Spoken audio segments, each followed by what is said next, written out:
Hey, I'm Scotty, and in this tutorial I'm going to share with you 10 tips on how to draw hair using a really loose ink and watercolor sketching technique. So tip number one, and probably the most important tip of all, is to keep it simple. So we are not drawing all of the strokes of hair when we sketch. Generally in my technique, I leave most of that work to the watercolor. So we are focusing on the outline, so just like in this reference, and that's the main focus of how we draw hair. So once we have the outline of the hair, then with observational sketching, I move on to the next outline of the next biggest shape, which is the face. So that's this outline right here.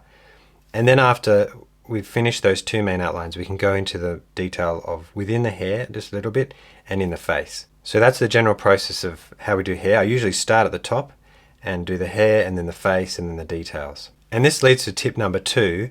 When we're drawing these outlines, we don't just draw smooth geometric shapes. We try and give a bit of a hint of what's happening with that main shape. So you can see at the top here we have random kinks in the line. That's just to show there that there's longer hair there and it's flowing backwards in that direction. So we don't do on the right here the smooth outline like that. We try and give a little indication of what's going on in the hair. So let's start with this template right here. And we'll copy the outline of this reference here. And we're just guessing here really, adding a few nice wiggles there. And as it comes down, we're getting closer to the head and then kinking back this way. And that's how I quickly and simply outline the hair. When we go back and add details to the hair here, we want to show that this has longer hair here in this section and this is shorter hair. So we don't draw all the hair going back like that. We just hint at a few lines. Longer hair here, and then I want to show it changing direction, so I've got some medium sized lines there, and then as it comes down we can add just a few little lines to show short hair. Tip number three is about adding beards.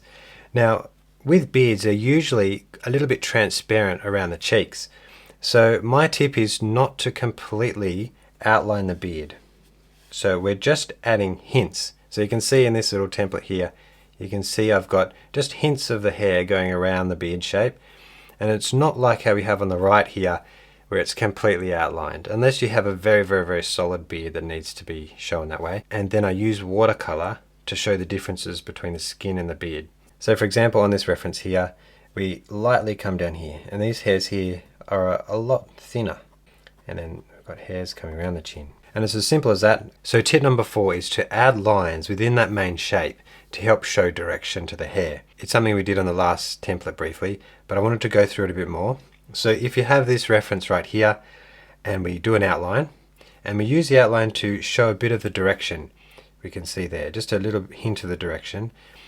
But now we add in just a few lines, a couple of lines within that outline to show that the hair's coming out and to the right. So you can see here with the arrows, it's coming out and it's coming across to the right there, and a few little hairs coming to the left. So with short hair again, we know that's the skull shape, so the hair is quite close to where that circle would be there. So we're just coming up like that and coming around like that. And then we draw the hairline here to finish off that main shape. And now let's draw a few lines just to show the direction. So we want to show that it's curling up this way, it's curving up. So with curly hair, we want to have some lines with twist in it. So we don't have to draw all the curls of her hair, but we have to hint that there is some twisting going on. So I'll show you here the lines that I'll do here, an example of a twisting line. You can see here the line waves back and forth, and right at the bottom we go back, but we then overlap the line just slightly off so that we have that twisting effect. And that's a really simple and easy way to add curls. So I'll show you an example here on the template. There's a bit of a fringe, head like that, and hits the shoulder. My tip number 6, which is about how do we end hair like this. So on this picture here you can see a little black sketch at the bottom left. We have a very flat line there, straight line.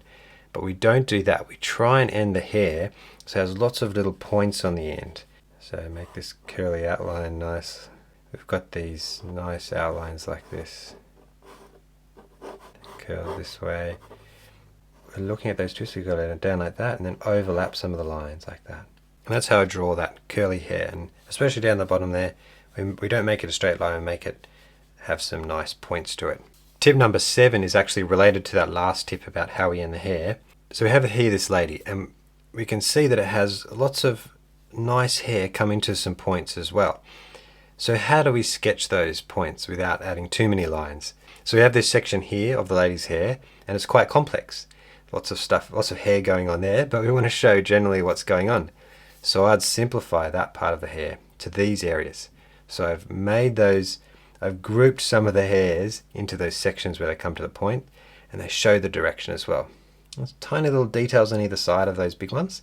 And the top here, it's very complex. How do we draw that hair? Well, we outline the shape like we do, and then add a simple line like this in the middle, a couple of lines here just to show the wave that it goes, which direction it goes. So now we'll move on to that actual template. It kinks in just at the bottom here, and then maybe a line going back the other way. We can do these sort of lines, focusing on making these points into little groups. So tip number 8 is about adding some extra details, but especially with girls with very long hair, you might need to add some extra strands to the hair to make it really interesting.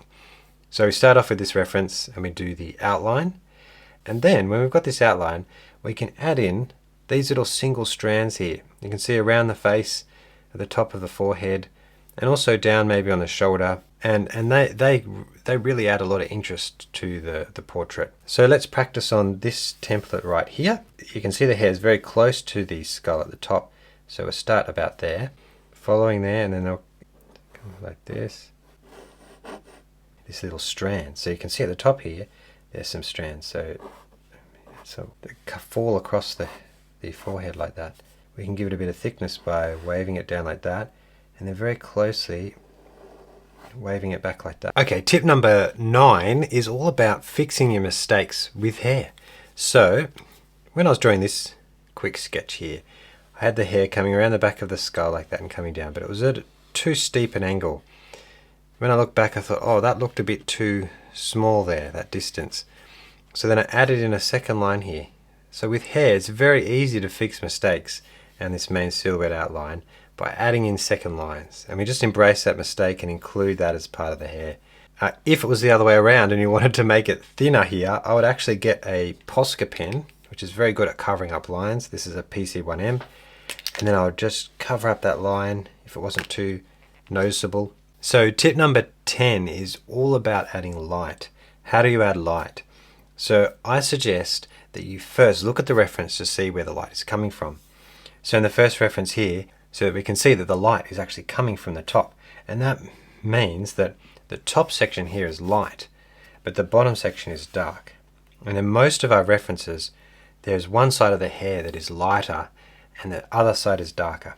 So I'm going to do 3 examples here using that technique where we find where the lightest spot is, and then we make sure that there's also a dark area. And that will add depth to your portrait instead of having one main color. Especially on this reference here, you can see there's actually a gradient from the light color down to a dark color. So that's what we want to achieve, not just putting light here and dark here, but making sure they blend together as you go down. So if we start at the top here, you can start away from that line like that, and then you can add little highlights as you're going down, showing the direction of the light coming. A richer brown coming in the middle here, where you can come to an end.